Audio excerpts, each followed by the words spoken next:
जब से तुम गुनाह करके बुज़दिल हुए, छोड़ दो रात में गंदी फिल्में देखना। बिस्तर पे पाप की फिल्म देखने की बजाय मुसल्ले पे रो के देख, जैसे असहाब कहफ के पीछे कुत्ता तुम हिला के चला था, अब भी कुत्ते तेरे पीछे तुम हिलाते हुए नजर। नारे तकबीर, नारे रिसालत, नारे हैदरी, मसलके आला हज़रत। मुरादाबाद वालों, हिंदुस्तान में रहने वाले कुत्ते बहादुर नहीं हुए, तुम बुज़दिल हो गए। बुज़दिली से निकलो, कुत्ता फिर कुत्ता है। मैं किसी को नहीं कह रहा हूं, मैं तो कुत्तों पे बात कर रहा हूं। उम्मीद है कि मुरादाबाद के कुत्ते अगर पास में बैठ के सुन रहे हैं तो उनको बुरा नहीं लगना चाहिए।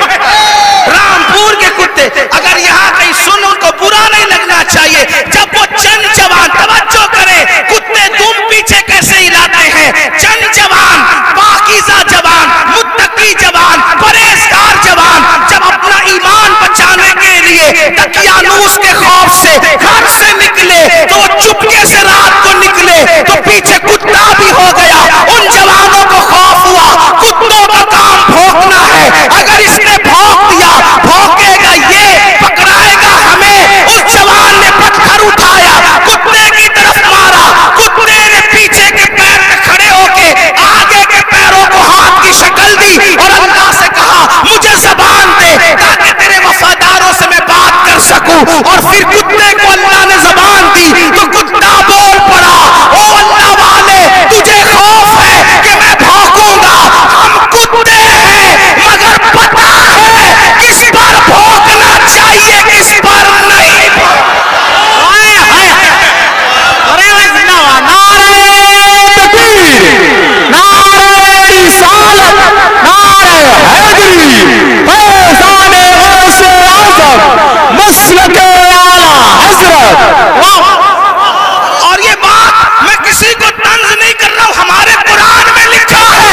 और फिर वो कुत्ता वफादार बन के धूम हिला के पीछे पीछे चला, लेकिन कुत्ता था, कुत्तों की बिरादरी का था, मगर मुसलमान का वफादार क्या हुआ, खुदा ने उसके लिए भी जन्नत का ऐलान कर दिया। पता चला तू कितना कीमती है मुसलमान। तू अल्लाह का वफादार बन, कुत्ते तेरे वफादार। यानी अगर तू गुनाह छोड़ दे, कुत्ते तुझ पे भौंकेंगे भी नहीं। कुत्ते नहीं भौंकेंगे तुझ पे अगर तू, सारा मसला गुनाह का है, हंसने की बात नहीं। गुनाह छोड़ो, फिर देखो जमीन तुम्हारी फरमा बरदार होगी। बात दूर निकल गई। अर्ज कर रहा था, एक ऐसा वफादार था मुल्क मिल्लत का, जिसे फख्र है मुल्क को, मिल्लत को, उसको दुनिया टीपू फतेह अली कहती है, जिसे हम टीपू सुल्तान कहते हैं। बड़ा बहादुर था, जब तक के वो रहा हिम्मत न थी बुज़दिलों की कह सके कि हमारा है हिंदुस्तान। उसे शहीद कर दिया गया।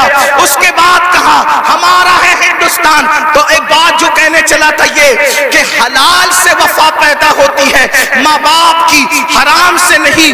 मैंने सुन ले, अल्लाह अकबर। अंग्रेजों ने टीपू फतेह अली सुल्तान से कहा डील करनी है, किसी मोतमद को भेजो, बात करेंगे। सुल्तान को लगा मेरे भाई से बढ़कर मेरा मोतमद कौन हो सकता है। सुल्तान ने अपने छोटे भाई को भेजा, जाओ अंग्रेजों से बात करके आओ, अंग्रेजों से गुफ्तगू करके आओ, मामला तय करके आओ। बहनों की खास तवज्जो, अल्लाह अकबर। छोटा भाई गया, जाने के बाद देर हो गई तो करीबी नदीमों ने, करीबी दोस्तों ने सुल्तान के बारे, सुल्तान के कान में कुछ बात कही। सुल्तान खड़े हुए, गुस्से में आए, हालत गुस्से में टहलने लगे। और देर हुई, टहलते टहलते माँ के कमरे में जा घुसे। माँ ने कहा मेरे लाल कोई परेशानी है। माँ से कहा माँ तुम्हारे बेटे ने मेरी नाक को खाक में मिला दिया। माँ तुम्हारे बेटे ने मेरी नाक को खाक में मिला दिया। मेरे दोस्त कहते हैं मोतमद समझकर भाई को डील के लिए भेजा था, बात करने के लिए भेजा था, लेकिन वो अंग्रेजों से हाथ मिला गया। माँ बैठी थी, खड़ी हो गई। माँ होती है, माँ होती है। मैं कौम की इन बेटियों से कहना चाहता हूँ, अल्लाह अकबर, औरतें लाल किला नहीं बना सकती, लेकिन लाल किला बनाने वाला सपूत किसी औरत का ही परवरदा हुआ करता है। औरतें फातेह बद्र हुनैन नहीं हो सकती, लेकिन फातेह बद्र हुनैन किसी औरत ही का तैयार करना होता है। अल्लाह अकबर, औरत फातेह खैबर नहीं होती, लेकिन फातेह खैबर को जन्म देने वाली कोई औरत ही हुआ करती है। तो औरत ने बड़े बड़े इनकलाबियों को पैदा किया। अगर औरत सच्ची है, दीनदार है, आशिक रसूल है, अल्लाह रसूल की वफादार है, अल्लाह अकबर, माँ होती है। सुल्तान टीपू फतेह अली के जुमले लश्कर की तरह माँ के दिल में चुप गए। माँ उठ के खड़ी हुई, कहा सुल्तान तेरे मुंह में जबान रोक और गुस्ताखी की जुर्रत न करना। तूने कह कैसे दिया कि मेरा बेटा मुल्क मिल्लत का गद्दार है? सुन ले, ना तू गद्दार हो सकता है, ना वो गद्दार हो सकता है। ताखीर किसी वजह से हो रही होगी, मेरे दूध की वफा पर सवालिया निशान खड़ा मत कर। मेरा कोई बेटा मुल्क मिल्लत का गद्दार नहीं हो सकता। थोड़ी देर गुजरी थी कि भाई आया और बहुत खुशखबरी लेकर आया। सुल्तान जब सारे मामलात निपट गए तो माँ के कदम पकड़कर माफी के तलबगार होने के बाद कहा, अम्मी मैं जैसा मर्द मुतजलजल हो गया बहादुर, तुम्हें इतना यकीन कैसे था माँ कि तेरा बेटा गद्दार नहीं हो सकता, वफादार होगा? तब माँ ने कहा था, बेटा मुझे अपने आप पर नहीं रसूलुल्लाह की निस्बत पर यकीन है। जब मैंने तुझे और तेरे भाई को दूध पिलाया तो कभी बगैर वुजू दूध नहीं पिलाया। हमेशा मैंने बावुजू मदीने के ताजदार पर दुरूद पढ़ते हुए दूध पिलाया है। ये वुजू और दुरूद की बरकत है कि मेरी कोई औलाद मुल्क मिल्लत की कभी गद्दार नहीं हो सकती। सूद का पैसा कमाकर बच्चों को हराम खिलाकर चाहते हो तुम्हारा बेटा फतेह अली बने? याद रखना, ये बहनें हैं, सीरियल देखते हुए बच्चे को दूध पिलाएगी, ज़िना के मनाजिर देखते हुए दूध पिलाएगी, गंदे गाने सुनते हुए दूध पिलाएगी। इनकी गोद में सलाहुद्दीन जो भी पैदा होगा हरगिज नहीं। डाकू, लुटेरे, बेगैरत, बेहया, जितनी गंदगी के टाइटल है तुम्हारी कोख से जन्म लेंगे। क्यों? इसलिए कि तुम्हारी गोद में मरियम का तकद्दुस नहीं, तुम्हारी गोद में सैयदा फातिमतुज़ ज़हरा की हया नहीं, तुम्हारी गोद में आयशा सिद्दीका की पाकीज़गी नहीं। कितनी गंदगी करोगे? कम से कम मुसलमान होने का तो ख्याल कर लो, कम से कम आखिरत का ख्याल कर लो। बात समेटते हुए अर्ज करूं, आप देखें तो सही, अंदाजा तो करें। 8 दिन से मुसलमानों की जो शरीफ और दिल में दर्द रखने वाला मुसलमान है जी, उनकी आंखों से आंसू नहीं खुश्क हो रहे। उलमा कुनूत नाज़िला पढ़ने की गुजारिशात कर रहे हैं। क़िबले अव्वल बैतुल मुक़द्दस का क्या हाल, फलस्तीन की सरजमीन पर मुसलमानों की पोजीशन। हमसे ज्यादा इंटरनेट का इस्तेमाल आप करते हो, हमसे ज्यादा यूट्यूब फेसबुक इस्तेमाल आप करते हो। देखो उनके घरों का हाल, गौर करो, सोचो, तवज्जो करो। नहीं देखी वो क्लिपें? एक माँ के 2 बच्चे, दोनों शहीद हो गए, उसकी गोद उजड़ गई। मैं यहाँ जो माएँ और बहनें मौजूद है उनसे कहना चाहता हूँ, किसी माँ की गोद का दर्द एक औरत से ज्यादा कौन महसूस कर सकता है? लेकिन हम क्या कर रहे हैं पता है? हम इतना बड़ा कारनामा अंजाम दे रहे हैं इसमें, फलस्तीन के मुसलमानों के इसमें, कि जो वीडियो और जो क्लिपें और फोटोज आ रहे हैं बस एक दूसरे को ग्रुप में शेयर कर रहे हैं, देखो ये हो रहा है, ये हो रहा है। उनके लिए किया क्या? उनके दुख में कहां शरीक हो तुम? बताओ। अल्लाह के रसूल सल्लल्लाहु अलैहि वसल्लम ने फरमाया, मोमिन एक जिस्म की तरह होता है। बेशक बेशक। जिस्म के किसी भी हिस्से को तकलीफ पहुंचे पूरा जिस्म तड़पेगा। आंख में अगर कचरा चला जाए आंख रोएगी, दिमाग मशवरा देगा, हाथ हरकत करेगा, प्लान बनेगा, कचरा निकाला जाएगा। कोई ये कहेगा कि नहीं, हाथ ये नहीं कहेगा कि मुझे तकलीफ नहीं है मैं कुछ नहीं करूंगा, दिमाग कहेगा कि मुझे कोई प्रॉब्लम नहीं है मैं कुछ नहीं करूंगा, मुझे क्या, मैं जिस्म में जान है, कोई तक गुजरो, पैर दर्द कर रहा है, आंख रो रही है, दिल धड़क रहा है, हालांकि आंख और पैर में कितना फासला है, हाथ बेचैन हो रहा है, दिल की धड़कनें तेज हो रही है, कब तक? जब तक जिस्म में जान है। लेकिन जान निकल गई, फिर उसको मारो काटो कुछ भी करो, कोई तकलीफ होगी, कोई दर्द होगा? नहीं होगा। तो जब तक मुसलमानों में ईमान है, किसी भी मुसलमान को दुनिया के खित्ते में तकलीफ पहुंचेगी, वो तड़पेगा, वो बेचैन होगा, वो बिलबिलाएगा, वो बिलकेगा। आपसे पूछता हूं, क्या दुख में शरीक हुए? हाथ मत उठाना, लेकिन अपने आप में डूबकर सोचो, कितने मुसलमान हैं जिन्होंने फलस्तीनी मुसलमानों के लिए अल्लाह की बारगाह में रो रो कर दुआ की। जो कौम इतनी खुदगर्ज हो कि वो अपने पड़ोस में रहने वाले भाई के दुख पर नहीं रोता, वो फलस्तीनियों के दुख पे क्या रोएगा? उनसे कोई तुम्हारा रिश्ता नहीं है, जिनकी गोद खाली हो गई, जिनके घर के घर वीरान हो गए, आबादियां कब्रिस्तानों में तब्दील हो गई।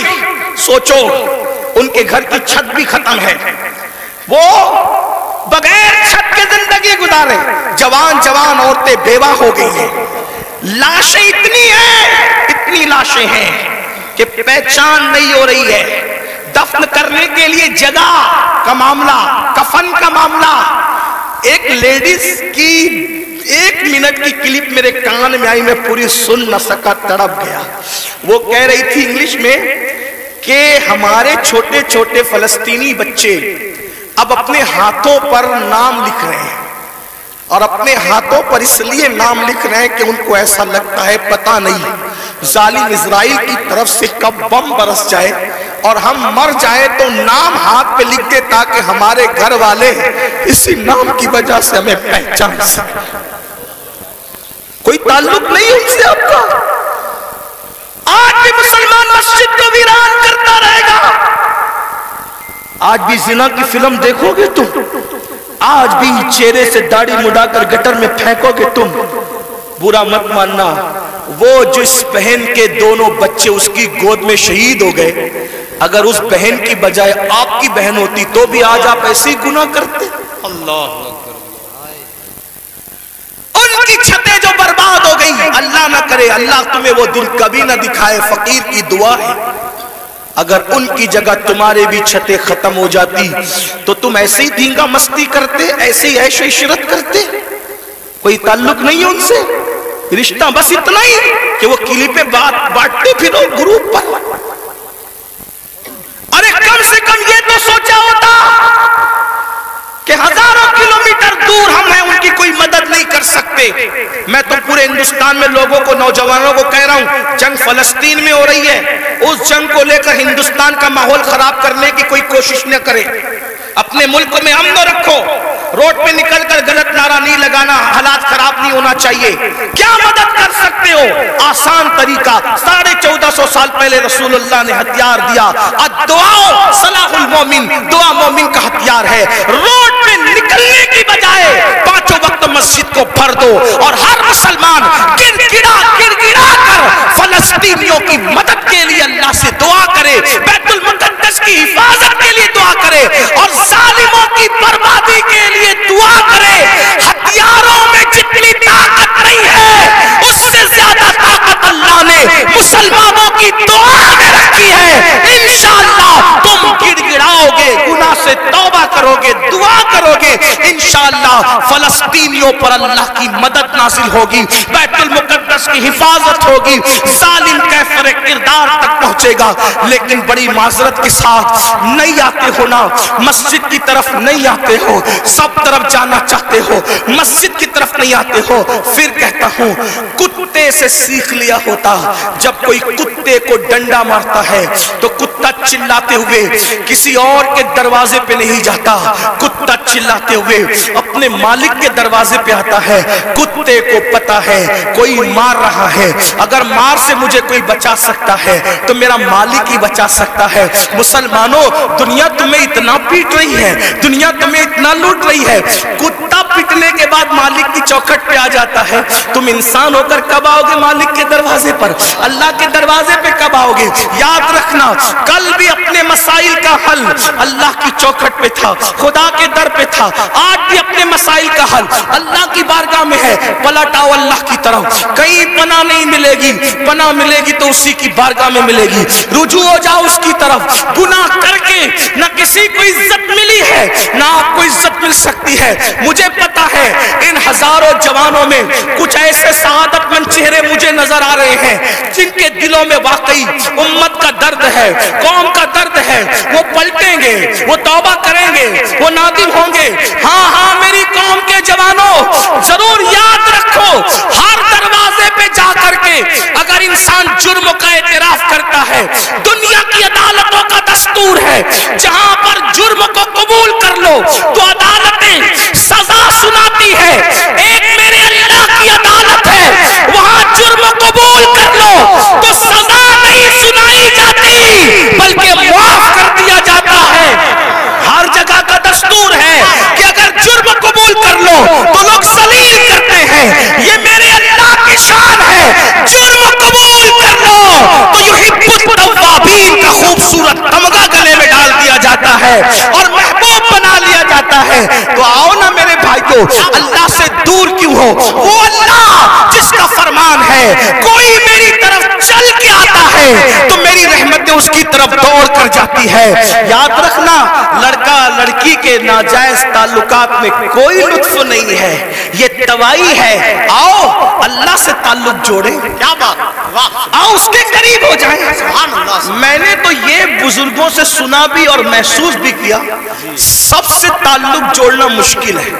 توجہ ہے؟ کیا بات جی حضرت، رضا نگر رامپور والوں توجہ ہے، گرد نواز سے آنے والے سب سے تعلقات بنانا مشکل ہے۔ سب سے آسان اگر کسی سے تعلق بنانا ہے تو اللہ سے۔ جلدی ناراض نہیں ہوتا، سبحان اللہ، توجہ، کیا بات، جلدی ناراض نہیں ہوتا، جلدی راضی ہو جاتا۔ واہ، رب کو منانا بہت آسان ہے، لیکن یہ میری قوم کی جفاکاریوں کا ماتم کون کرے؟ سب کو منانا چاہتے ہیں، رب کو نہیں منا لیتے، کیونکہ رب کی ناراضگی کی ان کے پاس اہمیت کیا ہے؟ سیٹ ناراض نہیں ہونا چاہیے، بیوی ناراض نہیں ہونا، حتیٰ کہ جن بچوں کو ہم نے پیدا کیا، جو ہم سے وہ بچے ناراض نہیں ہونا چاہیے۔ بچے کہے بیٹا ابا کھلونا لے کر آنا، بھول گئے تو کہتے بیٹا سوری، سوری بیٹا نہیں لا سکا، بھول گیا نا، کل لائیں گے، اس سنڈے نہیں لے کر کے چلے تفریح کے لیے۔ ہم بھی 50 بار سوری بول چکے اپنے بچوں کو، اس لیے کہہ رہا ہوں۔ ہاں لیکن آپ سے پوچھتا ہوں، اپنے چھوٹے چھوٹے بچوں کو منانے کی فکر ہے؟ وہ یار، وہ رب، آپ ذرا غور کرو اس کی نعمت پہ غور۔ چلے بات میں ختم کرنے لگا تھا، لیکن ایک بات بہت سوچنے کی ہے جی حضرت، اس کی نعمتوں پہ غور کرو۔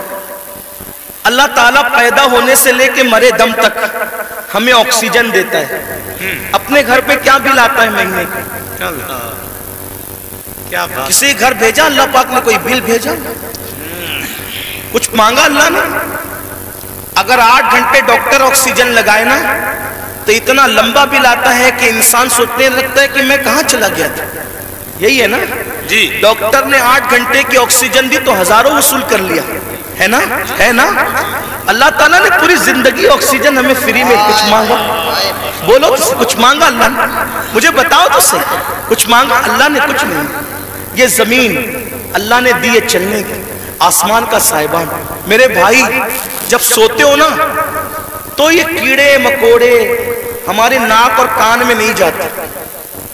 99% لوگوں کے کان میں کیڑے مکوڑے، حالانکہ کیڑے کی فطرت ہے کہ جب سوراخ دیکھے گا تو اس میں گھس جائے گا۔ کیوں نہیں جاتے پتہ ہے؟ 60 فرشتے ہر انسان پر اللہ نے حفاظت کے لیے مقرر کر رکھا ہے۔ کیا ہے، ناک اور کان میں کیڑے بھی نہ جائے میرا اللہ بچاتا ہے۔ سوچو تو صحیح نہیں، غور کرو۔ گھر سے نکلتے ہو نا اللہ کا نام لے کر، 2 فرشتے حفاظت کے لیے مقرر کرتا ہے جب تک گھر پر لوٹ نہیں جاتے۔ ماں کے سینے میں دودھ کس نے پیدا کیا؟ پیدا ہونے سے پہلے اللہ نے، اور سینے میں دودھ پیدا کرنے کے بعد ماں کے دل میں ممتا بھی پیدا کی کہ اس کو پلا۔ اگر اللہ نفرت پیدا کرتا تو درجنوں عورتیں ایسی ہیں جو اپنے بچوں اگر ہماری ماں بھی چھوڑ کے بھاگ گئی ہوتی تو عزت کے ساتھ ایسے بیٹھتے یہاں تو اس ماں کے دل میں کس نے پیار دیا؟ خود سردی میں ہمارے پیشاب پہ سوتی رہی اور ہمیں گرم بستر پہ سلایا، کس نے پیار دیا اس کے دل میں؟ اللہ نے۔ کھڑے ہونے کی طاقت کس نے دی؟ جاؤ لنگڑوں سے پوچھو پیر کی قیمت کیا ہوتی ہے، جاؤ پوچھو۔ جتنی بے وفائی کرنا ہے میرے اللہ کے ساتھ کر لو، ایک دن اللہ کی عدالت ہے۔ اندھوں سے پوچھو آنکھ کی قیمت کیا ہوتی ہے۔ اگر اللہ آنکھ چھین لے اربوں خربوں روپے بھی دے کر کے تم اخیارے نہیں ہو سکتے۔ اسی کی دی ہوئی آنکھوں سے اسی کی نافرمانی اس کے نبی کے دل پہ کیا گزرتی ہوگی؟ سوچو تو صحیح، جا کر کے پوچھو زبان کی قیمت کیا ہوتی ہے، جس کی آواز نہیں نکلتی، جس کو منہ نہیں ہے، اتنی ساری نعمتیں لے کر بیٹھے ہو، پھر اس سے بے وفائی۔ اقبال نے کہا تھا بتوں کو تجھ سے امید، بتوں سے تجھ کو امیدیں، خدا سے نامی دی، مجھے بتا تو صحیح اور کافری کیا ہے؟ کفر کس چیز کا نام ہے؟ کہتے ہو اللہ نے ہمیں دیا کیا؟ میں نے کہا لگا قیمت آنکھ کی، لگا قیمت کان کی، لگا قیمت زبان کی، لگا قیمت کڈنیوں کی، لگا قیمت خون کی۔ ارے جن کو ڈائلیسس کیا جاتا ہے ان کو کتنے روپے ہر مہینے خرچ کرنے ہوتے ہیں، میرا اللہ روزانہ تازہ خون پیدا کرتا ہے، کچھ مانگتا ہے اس کے عوض میں؟ کچھ نہیں مانگتا، پھر بھی اس سے بے وفائی۔ کب تک ادھر ادھر بھٹکتے رہو گے؟ موت ہے۔ کب تک اس سے جفا کرو گے؟ موت ہے۔ کب تک اس کو ناراض کرو گے؟ موت ہے۔ میرے بھائیوں اتنا سوچو، دنیا میں اتنا دیا ہے، آخرت میں کتنا دے گا؟ وفادار تو بن کے دیکھ، وفادار تو بن کے دیکھ۔ سب کے لیے روئے ہونا، کبھی میرے اللہ کے لیے بھی رو کے دیکھ۔ سب سے دوستی کا ہاتھ بڑھایا نا، کبھی اس کے بھی دوستی کا ہاتھ اس سے بھی بڑھا کے دیکھو، کبھی ادھر بھی قریب آ کر دیکھو۔ میں پورے یقین سے کہہ رہا ہوں جس دن تم اس کے ہو جاؤ گے تمہیں کسی کی دعا کی ضرورت بھی نہیں پڑے گی، تم خود جس کے سر پہ ہاتھ رکھ دو گے اس کی قسمت بدل جائے گی۔ جس کے گھر میں تم جا کے بیٹھ جاؤ گے برکتوں کا نزول ہوگا، اس کے ہو کے تو دیکھو۔ آسان ہے اس کا بننا، گناہ سے نکلو، توبہ کرو، اللہ کو مناؤ، اللہ کو گڑ گڑاؤ، اللہ کی بارگاہ میں گڑ گڑاؤ، آہو بکا کرو۔ سب کے لیے رو چکے، اس کے لیے رو کے دیکھو کتنا سکون ملتا ہے۔ سب کے پاس گڑ گڑا چکے، اس کے پاس گڑ گڑا کے دیکھو کتنا قرار ملتا ہے۔ سب کے یہاں عرضیاں لگا چکے، اس کی بارگاہ میں عرضیاں لگا کر کے دیکھو۔ آخری جو بات کہنی ہے سنیں، ایک بہت خوبصورت جوان تھے، حضور علیہ السلام ان سے پیار کرتے تھے کیونکہ جوانی میں وہ سردار بن گئے تھے۔ سردار کس کے؟ قبیلے کے، قبیلے کے سردار بن گئے تھے۔ اس خوبصورت جوان کا نام حدیث میں دہیہ کلبی آتا ہے، بنو کلب کے سردار تھے، دہیہ نام تھا، دہیہ کلبی۔ حضور کی تمنا تھی یہ جوان سدھر جائے، یہ جوان، حضور جوانوں سے بہت پیار کرتے تھے اور جوانوں کے سدھرنے پہ حضور کو بڑی خوشی ہوتی تھی۔ اور حضور علیہ السلام جن جوانوں کے پیچھے قوم ہوتی تھی ان جوانوں کے لیے بہت دعائیں بھی کرتے تھے، اس لیے کہ جوان جوان ہوتا ہے۔ حضور کی خاص توجہ جوانوں کی طرف تھی۔ دیکھو حضور علیہ السلام کے صحابہ حضور کے پردہ فرمانے کے تقریباً آدھی صدی تک کے لوگوں کی رہنمائی کرتے رہے، بلکہ پونا صدی تک۔ تو جو لوگ سب جوان تھے تبھی تو نا، سعد ابن ابی وقاص اس وقت جنگ میں شریک ہوئے جب ان کے چہرے پہ داڑھی بھی نہیں نکلی تھی۔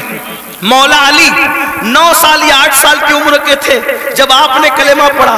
حضرت سیدنا فاروق اعظم 30-32 سال کے تھے جب آپ نے کلمہ پڑھا۔ حضور نے ٹارگٹ جوانوں کو کیا، اس لیے میرا بھی دلچسپی کا عنوان میری قوم کے جوان ہے۔ مجھے پتا ہے جب کوئی جوان سدھرے گا انقلاب آئے گا، بلکہ جوان سدھرے گا تو بڈھے اور بچے دونوں سدھر جائیں گے۔ کیوں؟